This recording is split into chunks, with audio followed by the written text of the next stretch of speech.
আসসালামু আলাইকুম। অফিসমেট সফটওয়্যার থেকে আমি সুজন সরকার বলছি। তো আজকের এই টিউটোরিয়ালটা আমরা বানানোর উদ্দেশ্য হচ্ছে কি যে আমাদের ডিএমএস সফটওয়্যারে অনেকগুলো আপডেটেড ফিচার আসছে, কন্ট্রোলিং এ অনেক আরো স্মুথনেস চলে আসছে। তো পুরাতন ভার্সনটার পরবর্তীতে আরো নতুন যে জিনিসগুলো আসলো তার এগেইনস্টে বর্তমানে আমাদের সফটওয়্যারটার কি কি সুবিধাগুলো আছে এবং ইন্টিগ্রেটেড অ্যাপটা কিভাবে কাজ করতেছে ওই বিষয়গুলো নিয়ে একটা ওভারভিউ তুলে ধরা।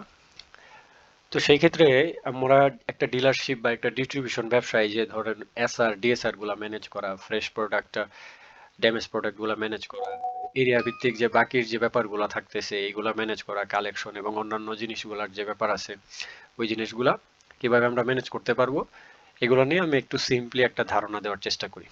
তো আমরা যখন একটা বিজনেস শুরু করি অপারেট করার জন্য চিন্তা ভাবনা করব, তো আমাদের প্রথম কাজটা হচ্ছে কন্ট্রোল প্যানেলে। তো এখান থেকে আমাদের যে এসআর এবং রিএসআর যারা আছেন তাদেরকে অ্যাকাউন্টগুলো আমরা ক্রিয়েট করে নিব। সরি, আমার একটু ঠান্ডা লাগছে, তো এই বিষয়ে ভয়েসটা হয়তো একটু অন্যরকম শুনে বোঝাটা একটু টাফ হইতে পারে। যাই হোক, আমি ক্রিয়েট করার ট্রাই করি, বেস্ট ট্রাই করি।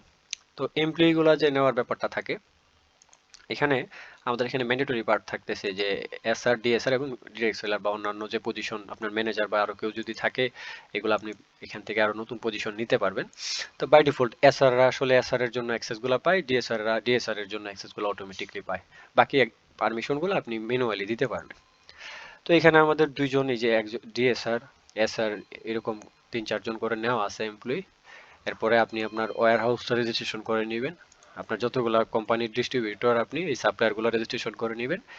পারমিশন প্যানেল থেকে যে কাজগুলো হয়, এখানে সাপোজ আমার এই একটা এসআর আছে। তো এই এসআর এর অ্যাপ বেস যে পারমিশন গুলা, অ্যাপে যে কি কি কাজ করতে পারবে এই এসআর, এখানে আমরা কি করি, আমরা সাপ্লায়ার বেস পারমিশন গুলা দেই। অনেক সময় হয় কি যে একজন এসআর একটা কোম্পানির থাকে, বা আপনি যদি মনে করেন যে না আপনার ব্র্যান্ড গুলা এমন যে একজন এসআর দিয়ে আপনি দুই একটা কোম্পানির এই অর্ডার কাটাবেন, তখন তাকে একাধিক কোম্পানি যদি হয় তাহলে ওইটারও আপনি পারমিশন দিয়ে দিতে পারবেন। আর যদি একটা কোম্পানির জন্য ডেডিকেটেড এসআর হয় তখন আপনি শুধু একটা কোম্পানি দিবেন।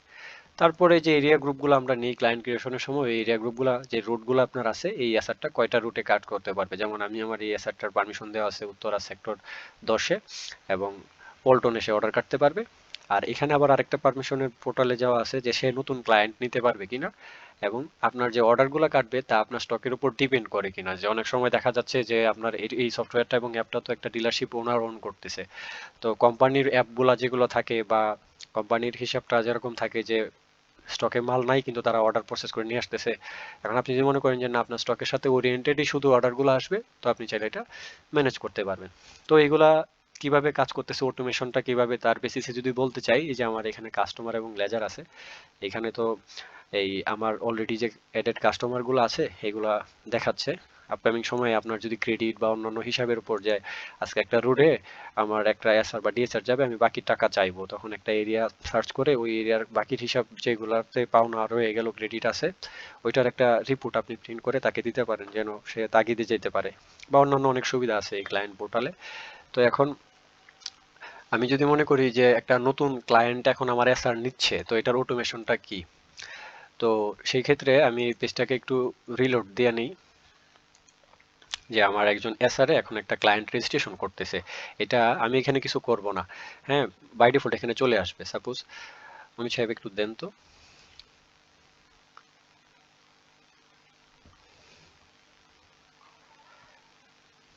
আচ্ছা, আমি যদি একটু এই পেজটা রিলোড দিই, হ্যাঁ, এই যে সুজন ট্রেডার্স, আগে ছিল কি তামান্না ট্রেডার্স পর্যন্ত, এখন দেখেন সুজন ট্রেডার্স নামে নতুন একটা রিটেলার চলে আসছে। তো এটা ধরেন আপনার রুটের থেকে 10টা 4টা 5টা রুট যাই থাকুক আপনার ওই রুটগুলা থেকে আসতে পারে, যে তারা রেজিস্ট্রেশন করতেছে। আবার আপনি ইন হাউসও যদি মনে করেন যে না ওই পারমিশনগুলো এসআরকে দিবেন না, আপনি নিজে রেজিস্ট্রেশন করতে পারবেন। That's it. এখন অর্ডারসের যে ব্যাপারটা আমি অটোমেশনের পার্টটা আগে বুঝাই দিতেছি, যে যদি এসআররাও অ্যাপ ইউজ করে ডিএসআররাও যদি অ্যাপ ইউজ করে তাহলে কিভাবে এনভায়রনমেন্টটা থাকে। আবার আপনি ম্যানুয়ালি যদি সব নিজে করতে চান ওইটারও অপশন আছে, ওইটাও আমি বুঝিয়ে দিব। তো এখানে দেখেন আমি অল অর্ডারসে যদি যাই, আমাদের একজন এসআরএ এখন একটা অর্ডার কাটবে, আমার পাশে উনি আছেন। তো আপনাদের তো রোডে অনেক জায়গায় থাকতে পারে। তো অর্ডারটা কিভাবে আপনার লাইভ চলে আসে, এখানে আমি কোনো কিছু কিন্তু করতেছি না। অমিত সাহেব আপনি একটা অর্ডার কাটেন। এখানে দেখেন একটা অর্ডার চলে আসছে মাত্র। এই যে এইমাত্র সে অর্ডারটা কাটলো, এই অর্ডারটা এখানে চলে আসছে। তো এরকম আপনার যে 2 4টা 5টা 10টা যাই এসআররা আপনার আছে, ওই সবগুলা অর্ডার এখানে লিস্ট আকারে আসতে থাকবে সারাদিন, এবং এগুলার একটা স্ট্যাটাস আমরা পিক করে চলি। পেন্ডিং, আউটওয়ার্ড মানে মালটা বের হয়ে গেছে, এরপরে ডেলিভারি হইলো কিনা, পেমেন্টটা ক্লিয়ার হইলো কিনা, রিকনসিলিয়েশন ডান মানে অফিসে এসে বুঝাই দিল কিনা, বা বাউন্স হয়ে গেল কিনা। এই স্ট্যাটাসগুলো এই অর্ডারটা যে যত জায়গায় প্রসেস হইতেছে সব জায়গা থেকে কি করতেছি, আমরা মনিটর করে করে এই স্ট্যাটাসগুলো আপডেট করে রাখতেছি। তো এখন কথা হচ্ছে এসআররা তো রাফলি এইভাবে অর্ডার কাটতেছে, এখন তো ডেলিভারি ওইগুলো দিতে হবে এবং স্টক থেকে মালটা বের করতে হবে। তো সেই ক্ষেত্রে কাজটা কিভাবে হবে, এখানে দেখেন মেক সামারি এন্ড আউটওয়ার্ড নামে একটা অপশন আছে। তো প্রথমে তো একটা সামারি দরকার আমাদের, যে আসলে আমরা এই প্রোডাক্টগুলো যে করব, দিব একটা ডিএসআর কে, তার আগে তো একটা সামারি তৈরি করতে হবে, তারকে মেনশন করতে হবে। তো আমার এখানে যতগুলো পেন্ডিং ডেটের অর্ডার আছে, একদিন 2 দিনের যাই থাকুক না কেন, ওইগুলা ক্রমানুসারে ডেটাইজ এখানে আসতে থাকবে। আমি যদি 21 তারিখের মার্ক করি, দেখেন 21 তারিখে আমাদের 2জন ডিএসআর এ অর্ডার কাটছে। আমি যদি একজনকে সিলেক্ট করি, সে আবার 2টা এরিয়াতে অর্ডার কাটছে। এখন আপনি চাইলে একটা এরিয়ার ডেলিভারি একজনকে দিয়ে দিতে পারেন, যদি মালের কোয়ান্টিটি এবং রোডের লেন্থ বড় হয়, তো আপনি আলাদা করে দিতে পারেন। আবার যদি মনে করেন যে না, কাছাকাছি রোড বা একবার প্রসেস করা যাবে, একবার দিতে পারেন। এই যে আমি যখন সিলেক্ট করে ফেলছি, এখান থেকে আমি আবার কোন ডিএসআর কে আজকে ডেলিভারি দিতে দিব। তো ধরেন আমি আলামিন ডিএসআর কে সিলেক্ট করে ফেললাম। এখন কনসেপ্ট হচ্ছে কি, এই দেখেন এই টোটাল যতগুলা ইনভয়েস তার হইছে, এই রোডে সে অর্ডারগুলা কাটছে, তার এগেনস্টে একটা সামারি তৈরি করে দিছে, এবং এই সামারির মালটা আমি আমার ওয়্যার হাউসে কোথায় আছে এই রেটের সাথে সামঞ্জস্যপূর্ণ। সে তো একটা সিলিং প্রাইসের উপর ভিত্তি করে এই অর্ডারটা কাটছে, তাই না? আমি খুব সহজেই এই সামারির এগেনস্টে ডিএসআর কে প্রোডাক্ট দিতে পারবো, যে একটা ক্লিক করলেই হবে। আমার কাছে মাল্টিপল অপশন যদি থাকে, যে বিভিন্ন রেটের মাল আছে, যে পারচেস প্রাইস মাল্টিপল এবং সেলিং প্রাইস একই, তো যত ধরনের অপশন থাকুক, যত ধরনের লোকেশনই থাকুক, সেই অপশনগুলো মার্চ করে আপনাকে অপশন হিসাবে দেখাবে যে আপনার এই 263 পিস মাল 5 টাকা রেটে বিক্রয় করার জন্য অ্যাভেলেবল মাল কতটুকু আছে, কোন জায়গায় আছে। তো এগুলা দেখে দেখে আপনি এখান থেকে জাস্ট মার্ক করে করে মালগুলা বুঝাই দিতে পারবেন। তো আমি একটা জিনিস কি, এখানে আবার একটা জিনিস দেখেন, ওই এসআররা যখন অর্ডার কাটে, তখন দেখা যায় কি, ওই যে ড্যামেজ যদি থাকে, কারণ এই ড্যামেজগুলো তো অনেক সময় দেখা যায় কোম্পানি নেয়, এসআর তো কোম্পানির প্রতিনিধি, তো তাদের হাত দিয়েই তারা ড্যামেজ মাল এবং পূর্ব বিক্রিত এমন মাল যদি থাকে যে এটা এখন আর ওই দোকানে সেলস হইতেছে না, তো আপনাকে রিটার্ন দিবে, ওই 2 ক্যাটাগরিতেই সে রিটার্ন নিতে পারবে। যখন এটা প্রসেস হয়ে যাবে, তখন ফ্রেশটা যাবে ফ্রেশ স্টকে, ড্যামেজটা যাবে আপনার ড্যামেজ স্টকে। আচ্ছা, আমি এই মালগুলা নিয়ে নিছি এবং একজন ডিএসআরও মেনশন করে রাখছি। এখন আমি কি করব, মেক সামারি এন্ড আউটওয়ার্ড দিয়ে দিব। এখন ঘটনাটা কি ঘটলো, এই যে আমার ডিএসআরটাকে আমি মেনশন করলাম, এই যে আমার এখানে কিন্তু একজন এসআর চলে গেছে, কারণ আমি একজন এসআর এর মাল দিয়ে দিছি। এখন বাকি যে আছে তারটা রয়ে গেল। এখন আমি যদি রিকনসিলেশনে যাই, এখানে একটা জিনিস দেখেন, এই যে আমার একটা ডিএসআর মেনশন হয়ে গেছে।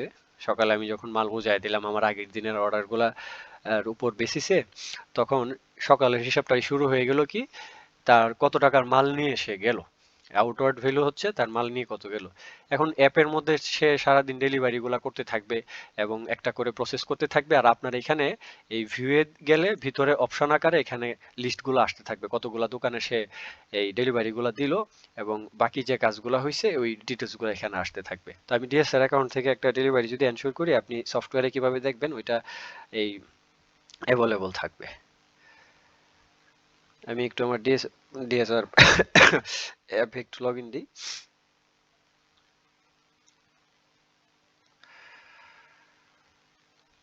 আচ্ছা,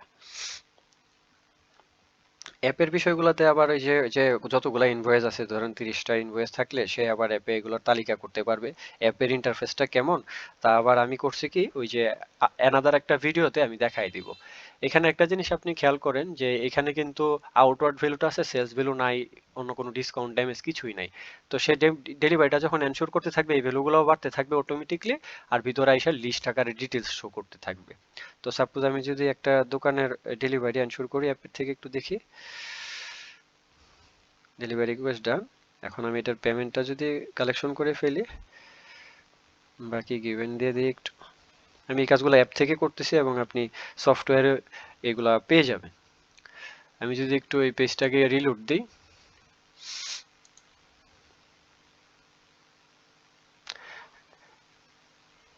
আচ্ছা, এখানে একটা জিনিস দেখেন যে এখানে আমি কিন্তু কোনো কাজ করি নাই, জাস্ট পেজটা রিলোড দিলাম। কাজটা ওই যে অ্যাপে ডেলিভারি শুরু করছি এবং পেমেন্ট কালেকশন আমি শুরু করছি, যে অর্ডারগুলো আমার কাছে আসছে, যে এই আউটওয়ার্ড ভ্যালু হচ্ছে এত, সেলস ভ্যালু যোগ হয়ে গেল, আমি একটা দোকানে ডেলিভারি দিয়ে দিছি, ওই দোকানে আবার আমি করছি কি বাকিও দিছি 100 টাকা। এখন আপনি এরকম ভাবে বাকি গিভেন কালেকশন এগুলো আপনার স্ক্রিন থেকে দেখবেন, মনিটর করতে থাকবেন। এখন সকাল থেকে যে কাজ শুরু হলো সবকিছু আপনি এই ড্যাশবোর্ড থেকে দেখতে পারবেন। তো ভিউয়ে যদি যাই, দেখেন এই যে দোকানটা অ্যাড হয়ে গেছে, ওই প্রোডাক্টগুলো হয়ে গেছে, এখানে বাকি দেওয়া হয়ে গেছে 100 টাকা, যে এই জিনিসগুলো আপনি অফিসে বসে বসেই দেখতে পারবেন। এরপরে আমি যদি আরো কিছু ডেলিভারি এনশিওর করে ফেলি, তাহলে এখানে আবার আরো ডাটা আসবে।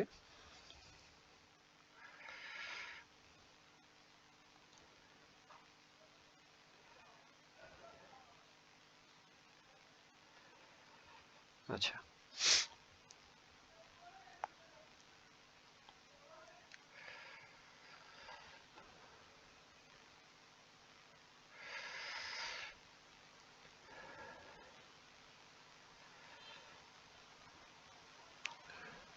আমি আরো একটা দোকানে কিন্তু এখন 300 টাকা বাকি রেখে বাকি টাকা কালেকশন করে কনফার্ম করছি। এখন এখানে দেখেন, আমি একটু রিলোড দিই অ্যাপ থেকে, এখানে আরো 3টা দোকান চলে আসছে। তো 3টা দোকানের ঘটনাগুলো কি, যেমন এই দোকানে এটুকু 4148 টাকা সেলস হয়েছে, 100 টাকা বাকি ছিল। এখন এই দোকানে যদি যাই, এখানে দেখেন 9028 টাকা বিক্রি হয়েছে, কোনো বাকি নাই।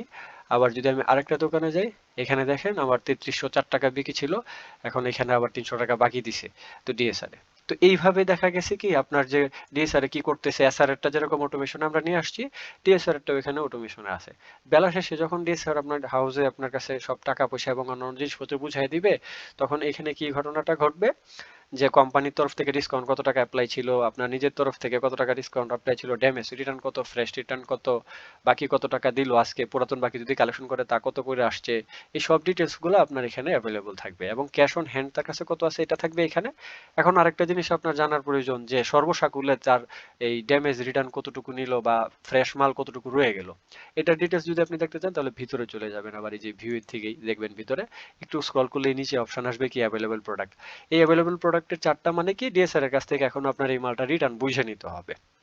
সে যদি বলে যে আমার এইটুকুই ডেলিভারি ছিল এবং আর কোনো টাকা পয়সা আমি কালেকশন করি নাই, আর এই যে তার যে রিটার্ন গুলা ছিল ওই রিটার্ন গুলার লিস্ট এখানেও আসবে, যে আপনার ফ্রেশ মাল এইগুলা বুঝে নিবেন, এবং ড্যামেজ যদি সারাদিন শেষে রিটার্ন থাকে এটা লিস্ট আকারে থাকবে। তো তার অ্যাপেও এই লিস্টগুলো অ্যাভেলেবল থাকবে, আপনার সফটওয়্যারেও এই জিনিসগুলো অ্যাভেলেবল থাকবে। এগুলো বুঝে নেওয়ার পরে আপনি যদি মনে করেন যে না, আমার সবকিছু ঠিক আছে, আমি যা রিটার্ন পাইছি তা এনাফ, আমি আরো কিছু ডেলিভারি আছে এখানে, মেবি কি ড্যামেজ রিটার্ন আছে কিনা আমার জানা নাই, তো আমি একটু চেক দিয়ে নিই যে পেন্ডিং অর্ডারগুলো আছে ডেলিভারি দেওয়ার মতো উপযুক্ত।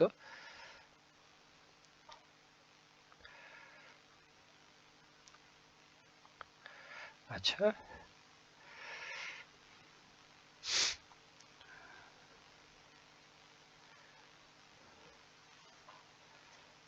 আমি আরো কিছু অর্ডার ডেলিভারি দিয়ে দিলাম, তার ডেলিভারি সবগুলাই মোটামুটি হয়েছে। এখন দেখেন 5টা দোকান চলে আসছে। আমি এই দোকানগুলোতে একটা জিনিস কি খেয়াল করবেন, যে এখানে ড্যামেজ রিটার্নও কিন্তু আছে। হ্যাঁ, তাহলে তো অবশ্যই এই ইনভয়েস থেকে ড্যামেজের টাকাটা মাইনাস হয়েছে, 20 টাকা ড্যামেজ রিটার্ন যেহেতু আছে।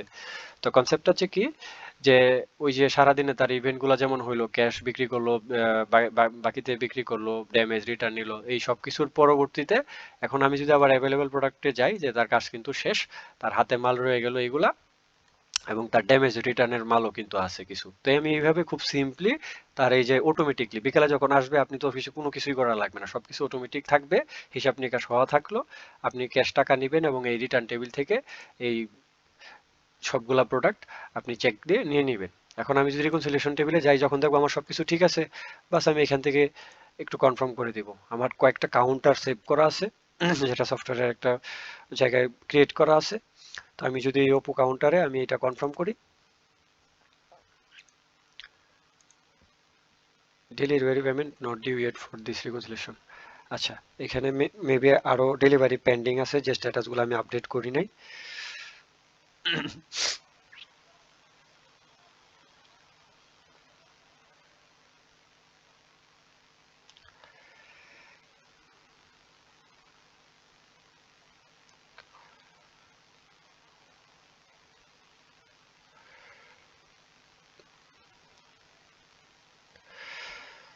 সেই অর্ডারটা ডেলিভারি দিক বা বাউন্স করুক, একটা কিছু করা লাগবে। আদারওয়াইজ আপনার সফটওয়্যারটা মানবে না। যে একটা প্রোডাক্ট নিয়ে গেছে, তো ওইটার তো একটা হিসাব দিতে হবে, ওইটা বাউন্স হবে বা ডেলিভারি হবে বা বাকিতে যাবে, একটা কিছু তো হবে। তো এখন ওইটাও আমি আপডেট করে দিছি, এখন কিন্তু আমার হয়ে গেছে। তো মুদ্রা কথা, ডিএসআর এর কাছে যতক্ষণ প্রোডাক্টগুলো থেকে যেতেছে ওই পর্যন্ত আপনার সফটওয়্যার আপনাকে জানান দিতে থাকবে যে তার কাজগুলো হয় নাই বা পেন্ডিং আছে। এখন এরকম আমার যদি 5 জন 10 জন ডিএসআর থাকে, কোম্পানি ভেজে থাকে বা মার্চ করে থাকে, সবগুলা ডিএসআর আমি এখানে ম্যানেজ করতে পারবো। আচ্ছা, এখানে আমি যে টাকাটা পাইলাম এই টাকাটা কিন্তু আমি আমার অ্যাকাউন্টিং এ যদি যাই, অল অ্যাকাউন্টসে যদি যাই, এখানে যে অপু আছে দেখেন, এখানে আমার এই যে টোটাল যে টাকা পয়সা কালেকশন হয়েছে এবং আগেরও যদি কিছু ব্যালেন্স থাকে তা মার্জ হয়ে থাকবে। তখন আবার সে বসকে বা ওনারকে সে এখানে ইন্টারনাল ট্রান্সফারের মাধ্যমে মেকে ট্রান্সফার সে টাকা পয়সা বুঝাই দিতে পারবে। তো এই যে বুঝাই দিতেছে টাকা পয়সা, এগুলো তো বসের কাছ থেকে আবার স্বীকৃতি নেওয়া উচিত। তো এই যে অ্যাপ্রুভাল প্যানেলে খুব সুন্দর মতো আপনার অফিসের যে বা আপনার বিজনেসের যে সেনসিটিভ পার্টগুলো আছে, যেখানে আপনার ওনার বা মূল এডমিন বা মূল ম্যানেজারের অনুমতি নেওয়া দরকার, এই জায়গাগুলোতে deposit request, purchase request, expense request, supplier deposit request, এগুলা এখান থেকে অ্যাপ্রুভালের মাধ্যমে থাকবে। আপনি জাস্ট চেক দিবেন যে এটা যদি ট্রু হয় আপনি এখান থেকে অ্যাপ্রুভ করে দিবেন। তো এইগুলা ছিল এই অটোমেশনে কিভাবে কন্ট্রোল করা যায় এরকম ফিচারগুলো নিয়ে বর্ণনা। আর ম্যানুয়ালি কিভাবে কাজটা করা যায় এটার জন্য আমরা একটা সেপারেট ভিডিও তৈরি করব, যে ভিডিওটা আমি এটার পরবর্তীতেই পাশাপাশি দিয়ে দিব আর কি। তো ধন্যবাদ সময় দেওয়ার জন্য। আশা করি অটোমেশনে কিভাবে কি নিয়ন্ত্রণ করা যায় বিষয়গুলো বুঝতে পারছেন। আর আরেকটা বিষয় একটু এখানে গ্যাপ আছে, যে যদি স্টকটা আমি দেখতে চাই যে আমার যে মাল গেল এবং রিটার্ন আসলো, এখন ইভেন্টগুলো কি হইলো। এই যে আমার লাইভ ইনভেন্টরি, মানে এখানে আমার ফ্রেশ স্টক গুলা, যে আমার যখন মাল যাচ্ছে তখন এখান থেকে মাল কমতে থাকবে।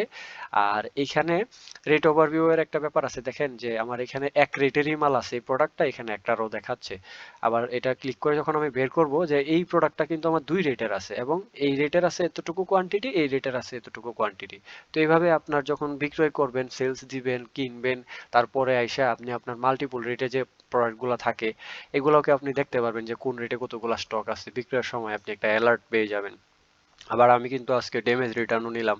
এই যে ড্যামেজ রিটার্নের এখানে যদি আমি আসি, তো আমার ড্যামেজ স্টকে কোন কোন প্রোডাক্টগুলো আছে, কতটুকু আছে।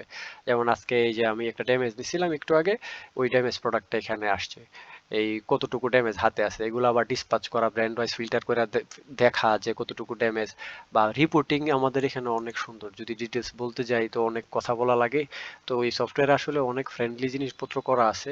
রিপোর্টিং এ যদি যাই, এখানে দেখেন সাপ্লায়ার ওয়াইজ সেলস, এখানে আমি একটা ডেট রেঞ্জ যদি নেই যে কোনো,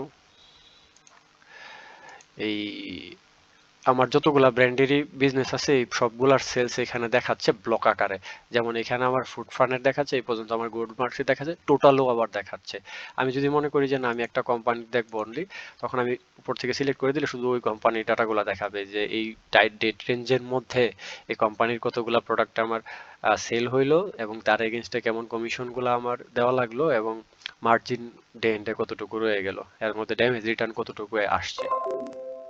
তো এই ছিল একটা সাপ্লায়ার ওয়াইজ সেলস রিপোর্ট, বা এইখানে purchase and sales flow, closing inventory, sales tracker, এই WMS purchase report, credit bookkeeping, অনেক ধরনের ফিচার আছে যেগুলো আসলে একটা ডিস্ট্রিবিউশন ব্যবসার জন্য প্রয়োজন। হ্যাঁ, কেমন প্রোডাক্ট রিটার্ন আসতেছে পার ডে, এইগুলা সবগুলা রিপোর্টে আমাদের জন্য ডিস্ট্রিবিউশন ফ্রেন্ডলি। আশা করি আপনি নিজে দেখলেই বুঝবেন, বা আস্তে ধীরে আমরা বুঝাই দিব আমাদের সাপোর্ট টিম থেকে।